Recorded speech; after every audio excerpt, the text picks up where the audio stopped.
So my last request was to talk about systems of differential equations.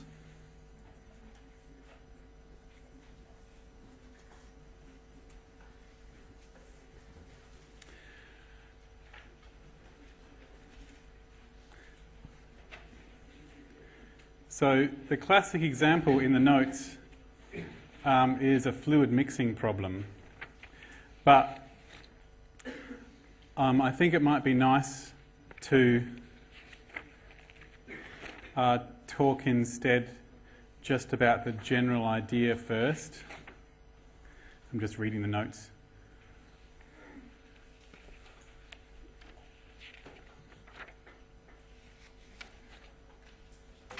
Yeah.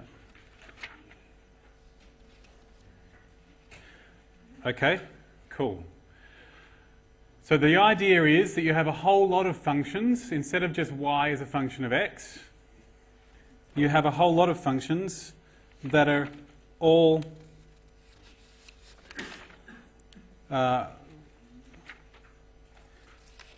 yes, so you have a whole lot of x's and a whole lot of y's.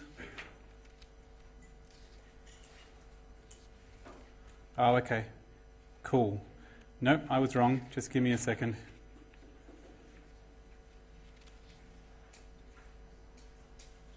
Okay. So the first order ones. Did we cover any higher order ones in the course? I must be thinking differential equations 2, which is a course that it's all differential equations. So the first order ones, the idea is that we have all of these functions, and they're all functions of a single variable. Okay? So we have a variable t, which is producing all of these, or x, or whatever it is, which is producing all of these different functions, say y1, y2, and y3. So in an ordinary differential equation, there's just a single y and a single x or t.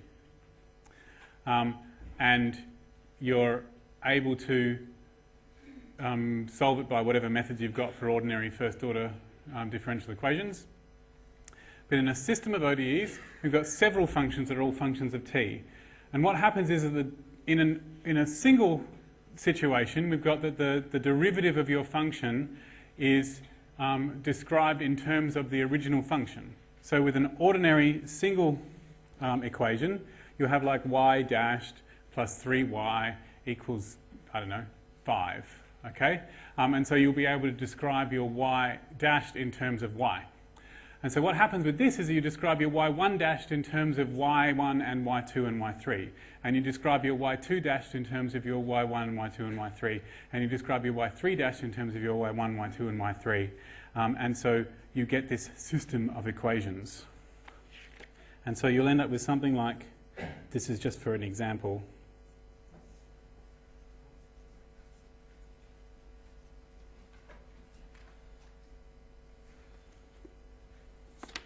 Crap.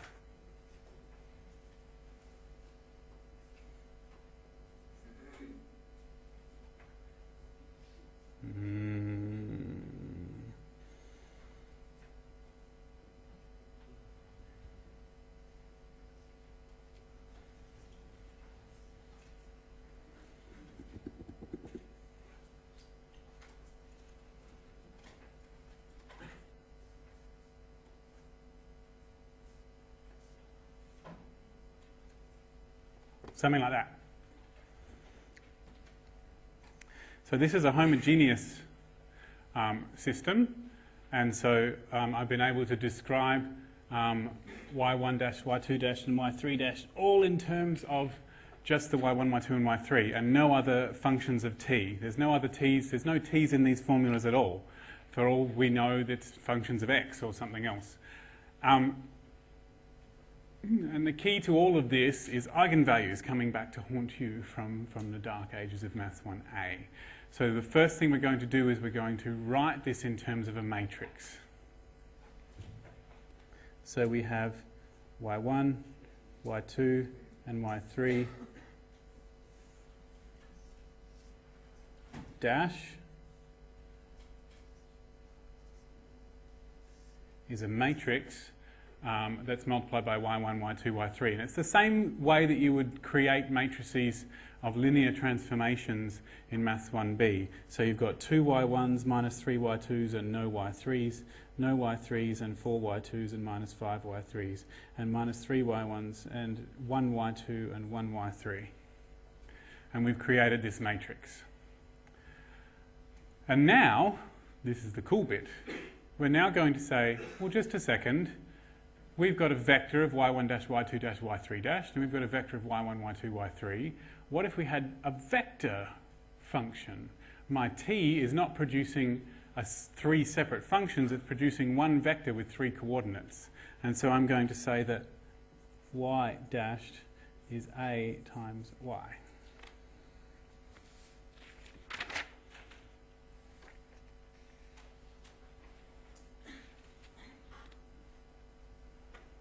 Mm-hmm.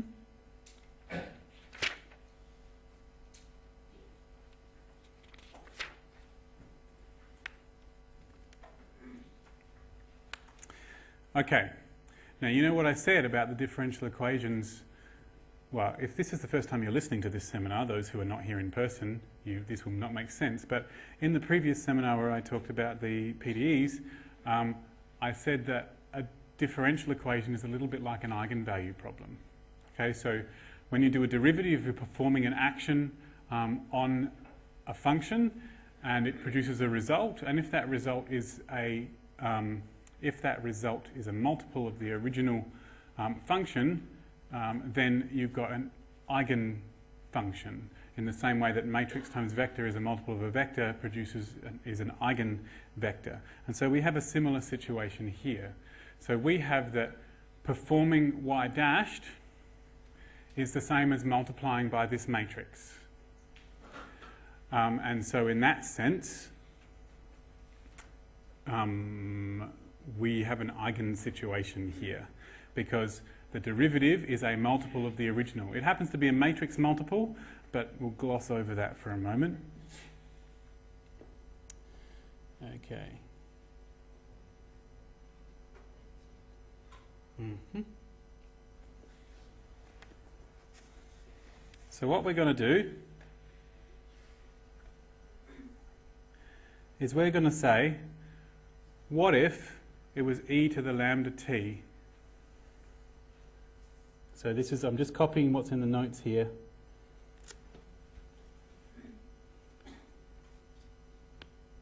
Yep.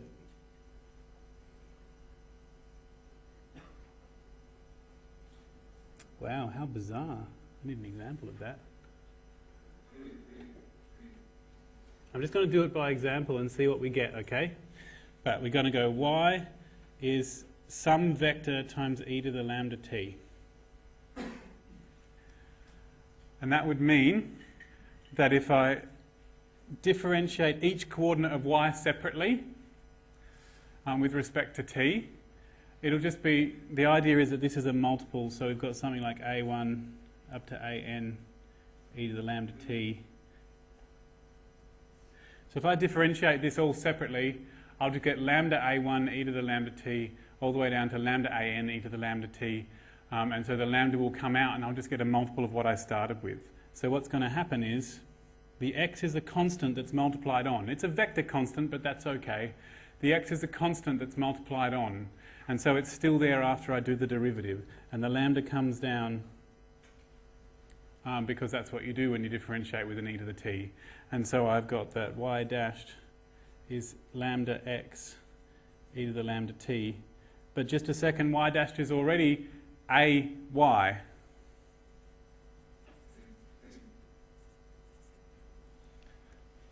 And y is really x e to the lambda t.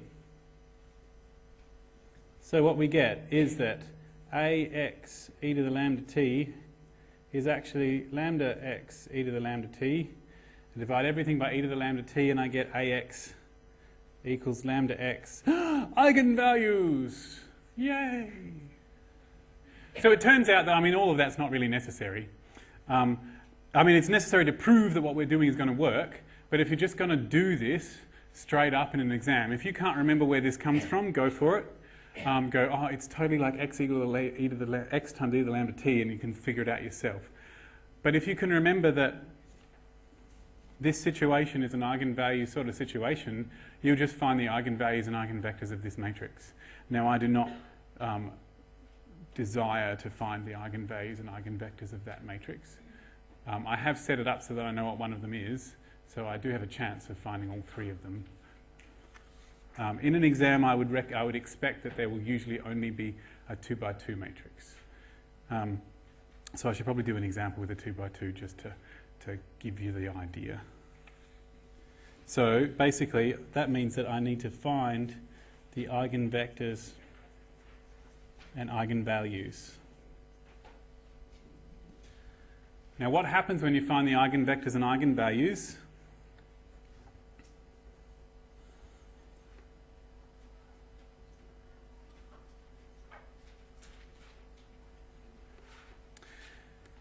Is that your solution is a linear combination of those eigenfunctions.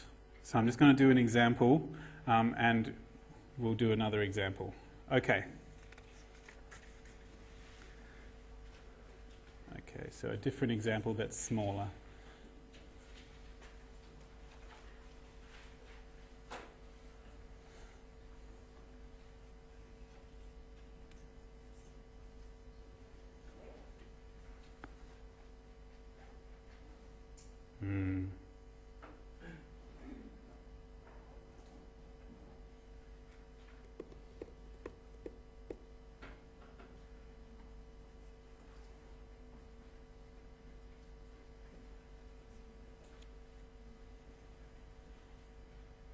Okay, that'll do.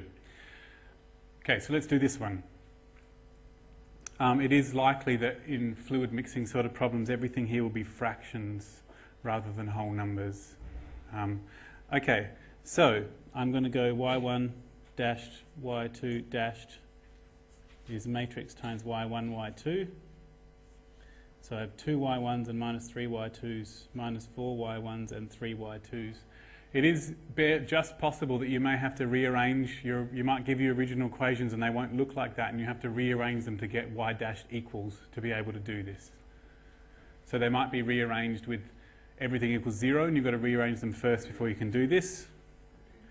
And then I need to find, let's call A equals 2 minus 3 minus 4, 3. And I need to find the eigenvalues and eigenvectors of that matrix. Okay, so let's see.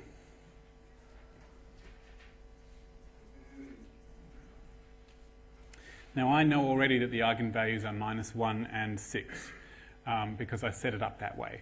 But we're going to do it the long way.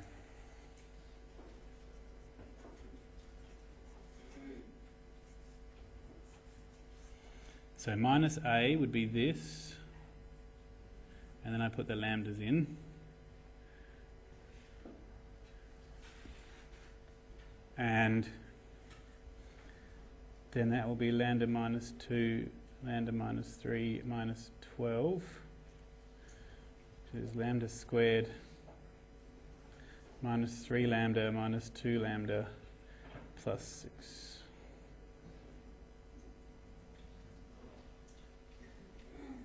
And I'll get that. And then I have to factorize that.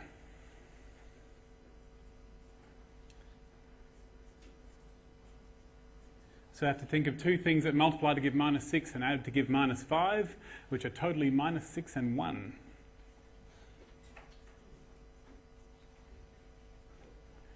So minus 6 and 1 multiply to give minus 6, and they also add to give minus 5, and so therefore that's the solution. Told you so. And so therefore my eigenvalues are 6 and minus 1.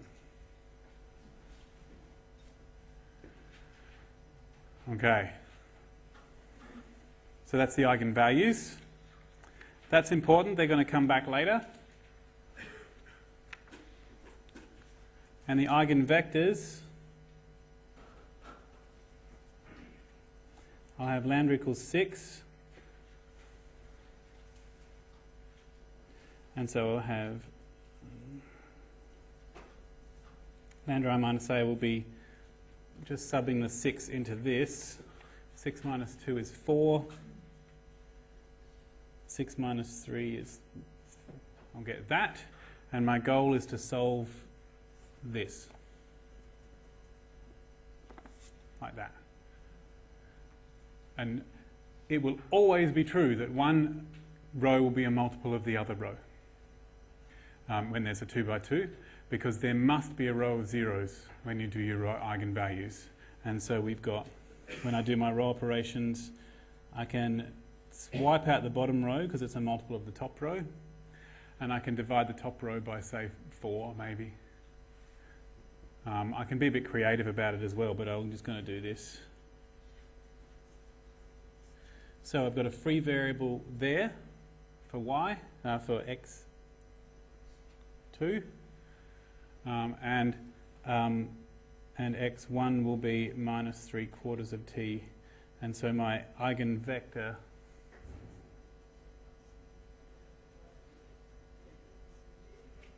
is that, possibly with a t out the front, doesn't really matter. So I've got minus 3/4 of t for x1 and 1t for x2, and a very useful thing to do for yourself is to multiply that vector by something until everything's whole numbers.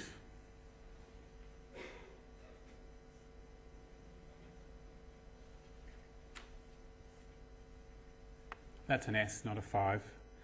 So remember that any multiple of an eigenvector is okay. And so I'm going to multiply my eigenvector by 4 so that it comes out to something that's easy to write down. So lambda equals 2 minus 1.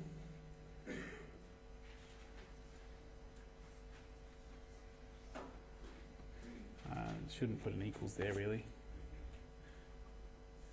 So let's see.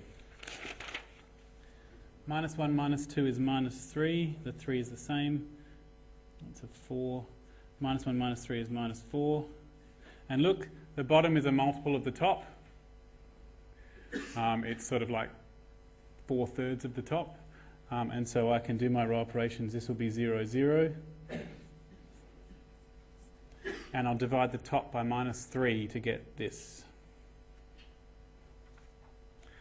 So back in Maths 1A, you'd have to show all your row operations. And if you feel comfortable with, if you don't feel comfortable doing row operations without doing that, please put them in. But your lecturer doesn't care. Okay, and so feel free to just skip straight to the answer. I know your lecturer doesn't care because, well, I surmise that your lecturer doesn't care based on previous experience with Eng Maths IIA lecturers. Who is your lecturer? All right, your lecturer doesn't care. He hasn't cared about that yet, so I don't think he would yet. Okay, and so we're going to get the same thing. x2 is a free variable, and x1 will be also t, because the minus 1 will go over there. And so I get x1, x2 is t lots of 1, 1. Okay, so I now have two eigenvectors and their eigenvalues. So my eigenvalues are lambda equals 6 and minus 1. And my eigenvectors are the 6 came out with minus 3, 4, and the minus 1 came out with 1, 1. It's just good to line them up so that you can see what you're doing. And according to the notes, the whole idea here was we were trying to find the x variable. Y was equal to x e to the lambda t. And so these are my x's and my lambda t's. And so I'm going to say that my solution is that the vector of y's is some multiple of the first eigenvector times e to the matching eigenvalue t, and some multiple of the second eigenvector times e to the second eigenvalue t. Okay, so you have the vector e to the lambda t and some multiple of it. Your lecturer is likely to say C1, C2, but I'm the sort of person that likes to use A's and B's for everything, because I use A's and B's for everything else. Party going on out there. And that is solving first order differential systems of differential equations. I'm not sure what happens next. I'm pretty sure there's other stuff, but that's probably as much as I can do right now. I'm just going to have a quick look.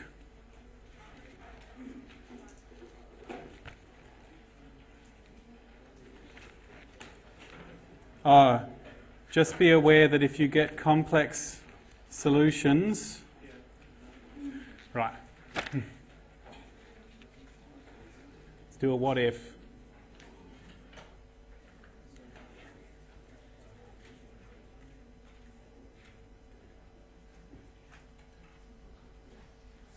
What if the eigenvalues are complex? So, if the eigenvalues are complex, then you're going to have to be a bit creative to figure out what goes in these spots here. Because, yeah, anyway, let's see if I can do an example where it is complex.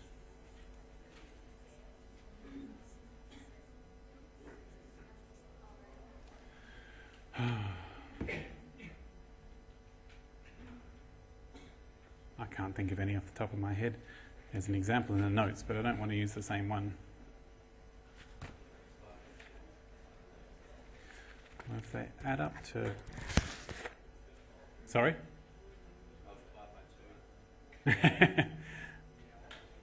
Well, I just need a characteristic polynomial that adds up to what I want it to add up to, I suppose. I need the determinant. Just give me one moment. I'm going to pause the recording so that everyone does. Okay, I figured it out.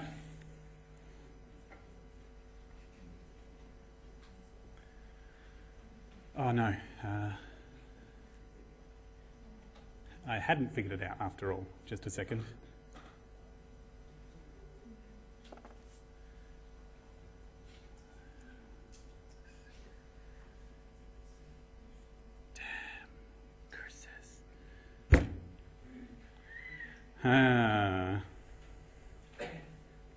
No, just a second.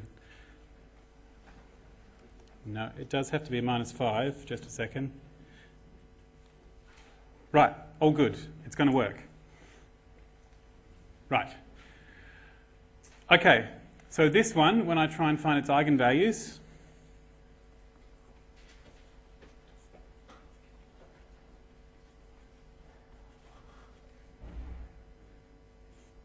well, that's my lambda I minus A.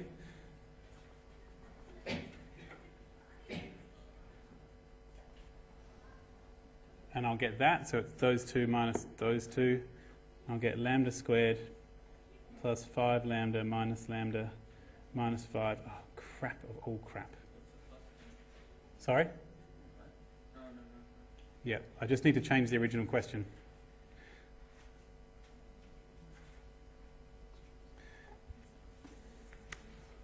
Sorry about that.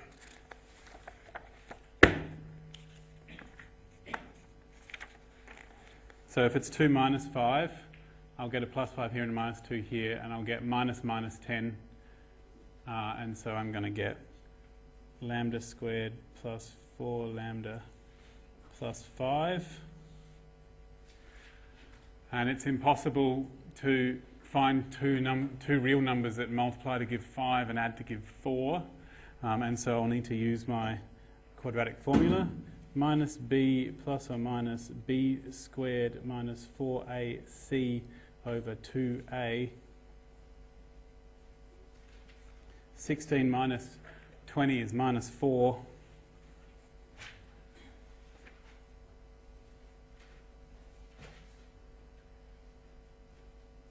So that's plus or minus 2i. And so I get minus 2 plus or minus I. So they're my complex solutions.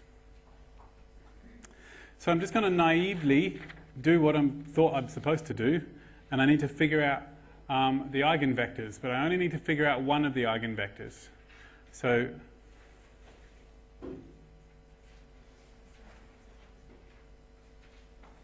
for lambda equals minus 2 plus I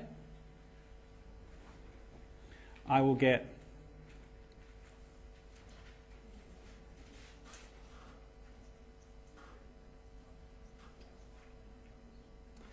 So let's see. Minus 2 plus I minus 1 plus 5 and 5. And minus 2 and minus 2 plus I plus 5. That's what I've got.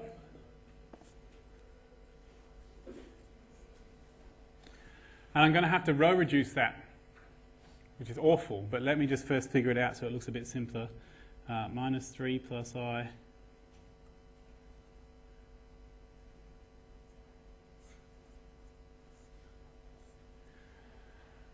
If I've done everything correctly, the bottom row has to be a multiple of the top row, because that always happens with eigenvectors, even if I'm doing complex eigenvectors. And so, just to check that out, I should be able to multiply one row by something and the other row by something to make them match. So if I multiply this one by 3 plus I, and this one, so this one by this one by 5 and this one by 3 plus I, they should match. Or I could do on the first bit too. So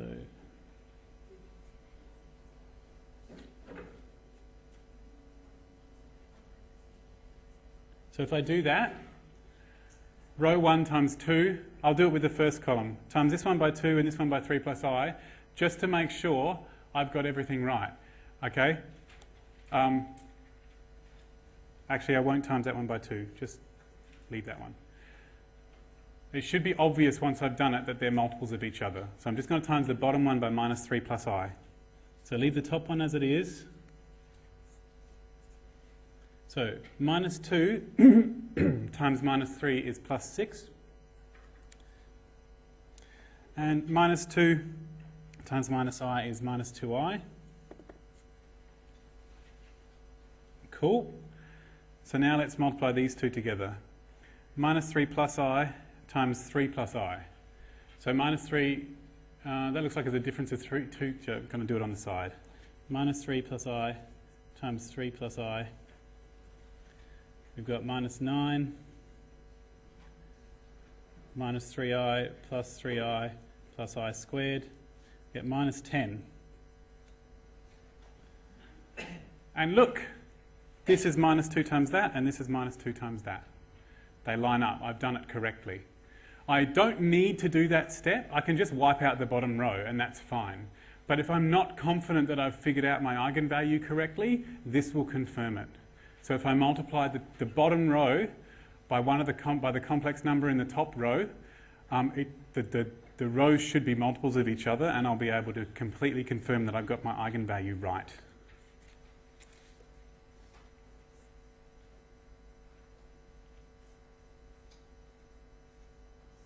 Okay, so I can now do row 2 plus 2 of row I, and that will wipe out the bottom row.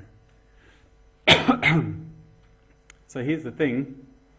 Now I need to produce a pivot somewhere, and traditionally you'd put a 1 in this spot, but I don't want to divide by minus 3 plus I, so I'll put a 1 in this spot. Divide that one by 5.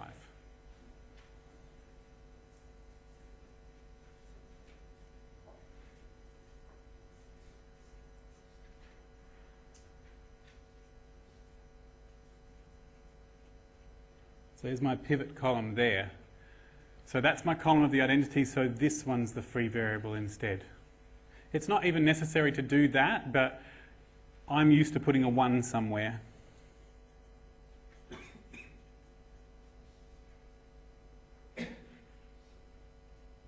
So we're going to get x2. That will go over there, and it'll become a plus 3 minus I.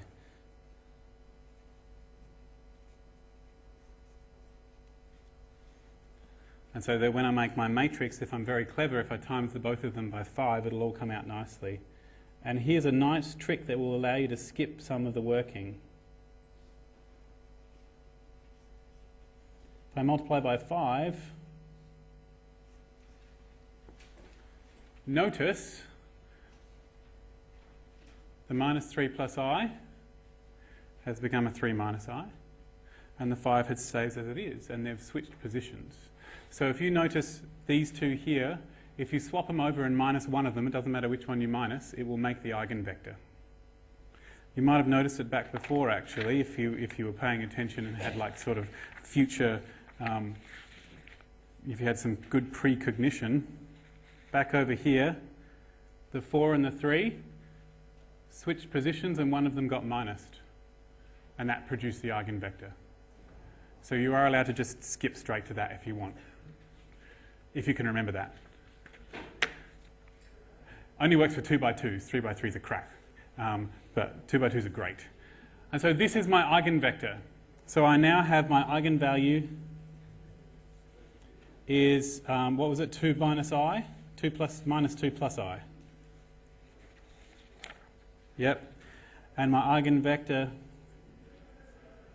was 5, 3 minus I. What I'm supposed to do now is construct my solution.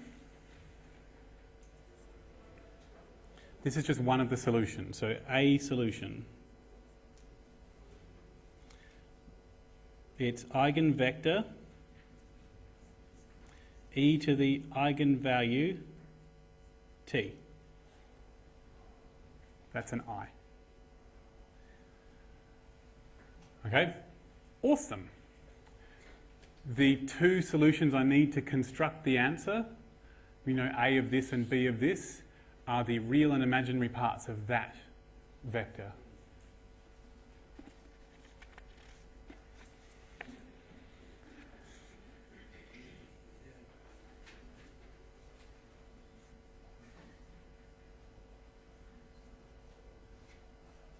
So my first step is to split the e. This is e to the minus 2t plus it.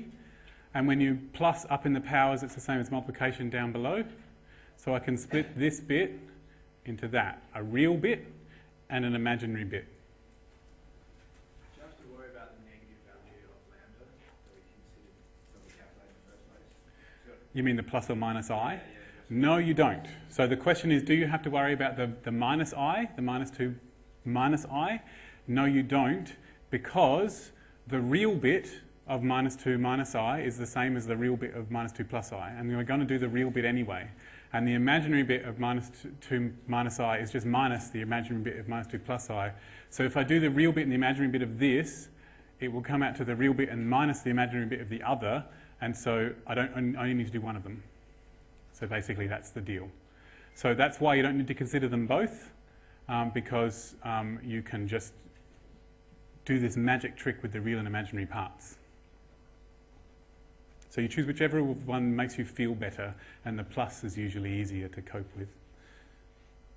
Okay, so this e to the minus 2t, when I do the real value of this, it will still be there. Okay, because real numbers can be brought out of the real value of things. Okay, so if I have 2 times a complex number, its real value, its real part will be 2 times whatever the real part was before. So I don't have to worry about this e to the minus 2t anymore, I can leave it out the front. But I am going to have to worry about everything else.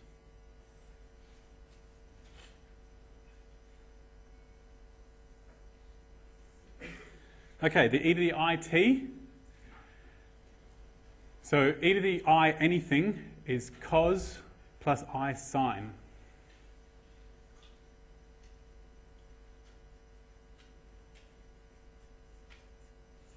If that had been e to the 2it, it would have been cos 2t I sine 2t. Okay, so whatever doesn't involve the I ends up inside the cos and the sine. And this is the definition of what e to the it means.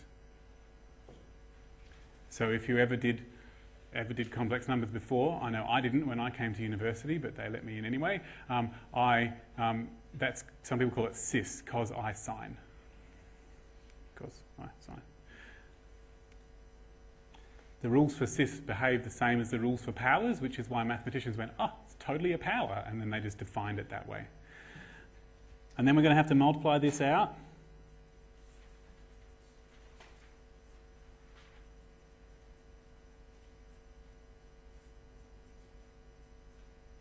That's the top row. And the bottom row, let's see, 3 cos, oh, I'm going to need space. In here, I have 3 minus I cos t plus I sine t I'm sure there's a quicker way, but I don't know what it is.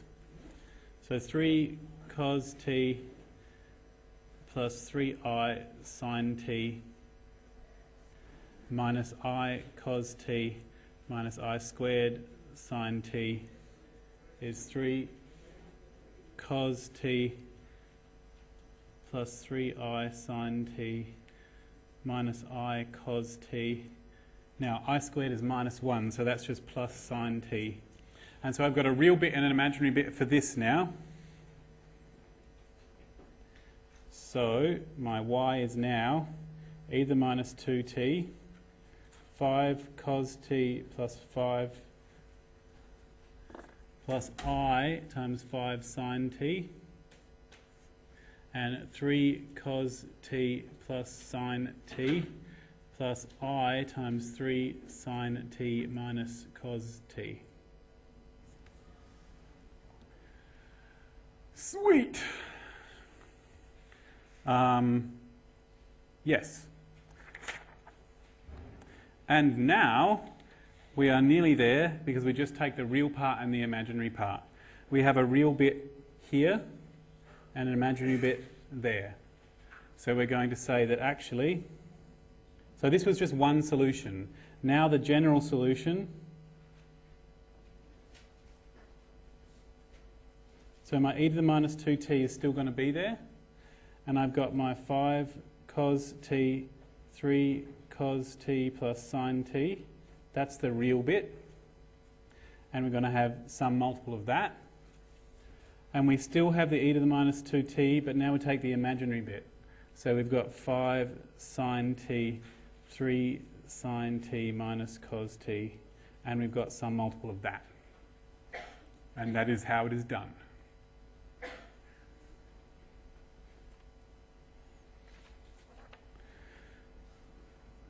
And now I really will finish, because I'm exhausted. But that's how to deal with the complex ones. You don't have to deal with the other version, because this will produce the same answer only with a minus in it instead, and that's okay. Thanks very much, guys.